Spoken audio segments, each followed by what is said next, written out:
म्हणजे किती दिवसांनी सॉल्व्ह झाला? अहो त्याला 2-3 वर्ष झाले, 2-4 वर्ष का मिटला का नाही म्हणजे किती दिवसांनी तो झाल्यानंतर किती दिवसांनी सॉल्व्ह झाला तो? म्हणजे तो मिटला का 2-3 वर्षाला सॉल्व्ह झालेला. 2-3 हां 3 वर्ष झालं का. हां 3 वर्ष झाले. आणि फाउंडेशन कोणत्या साली केले यांनी? फाउंडेशन तरी साल म्हणजे अंदाजे असं काय मी म्हणत नाही की ते परफेक्ट काय काय 6 वर्ष 7 वर्ष 7 वर्ष. आणि म्हणजे वाद तुमचा आणि भावाचं होतं का तुमच्या? नाही. भाऊ बंद भाऊबंद ना.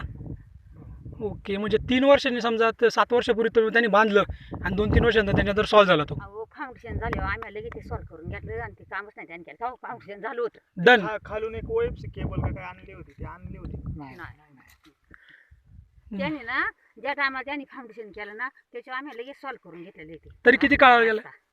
मग ते नाही 2-3 वर्ष. 2 वर्ष? नाही 3 वर्ष झाले. आता रस्ता आहे ते जायला खाली हां मग आम्ही लिहून घेतले. समजा चालू काम झालं तर रस्ता आहे खाली त्याच्या जमीन आम्ही घेतला ना देऊन रस्ता.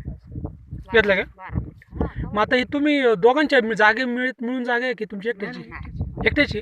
मग ते भाऊ कसं काय मध्ये आला? वाटलं दोघं भावांचा वाद खाली झाला. बसा, खाली बसा तुम्हाला. इथे ना 15 गुंठ्याची अशी वाटणी हम्म. हां.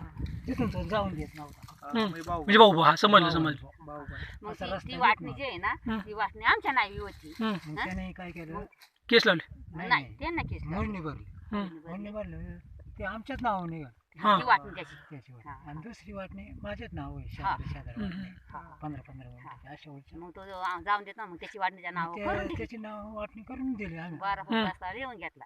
आणि रस्ता लिहून घेतला मग हे अधिकाऱ्यांनंतर तुम्हाला संपर्क नाही केला? नाही काहीच नाही. आम्ही त्यांना रस्ता झाला म्हणून आपल्या क्लिअर असं सांगितलं होतं ना. ते काय नाही बोलली का हो? का ते पोराला विचारायला पोरांना ना माहिती आपल्या आहे. तुमचा पोरगा कुठं असतो? तो लहान आहे. ते पोयगावला त्यांनी काय केलं? काय झालं सांगा तुम्हाला. हा. हा BSNL टॉवरवाल्यानी ना हा. एवढ्या दिवसापासून हा टॉवर बंद ठेवलाय आणि याच्यामुळे ना जवळजवळ 10-12 गावं हा आहे न ना. ह्याच्यापासून गोजरी. प्रॉब्लेम होतो. ऐका आता आम्ही ना तांगडीतल्या मुलांनी एक लय मोठं आंदोलन उभं केलंय. हा.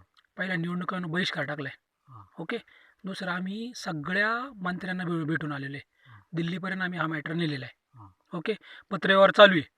आम्हाला BSNL वाल्यांकडून उत्तर आलंय की ती टॉवर एका दुसऱ्या साईडच्या बदल्यात प्लॅन केला. तिथं प्लॅन होता तो म्हणजे दुसऱ्या एका साईडचं काम चालू होतं त्याच्यासाठी ते नाही झालं म्हणून इकडं आणलं.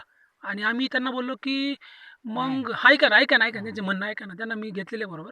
त्यांना म्हणलं मग पुढं काय मग एवढी गावं नेटवर्कपासून बाहेर आहेत. ते बोलत आहेत की आम्हाला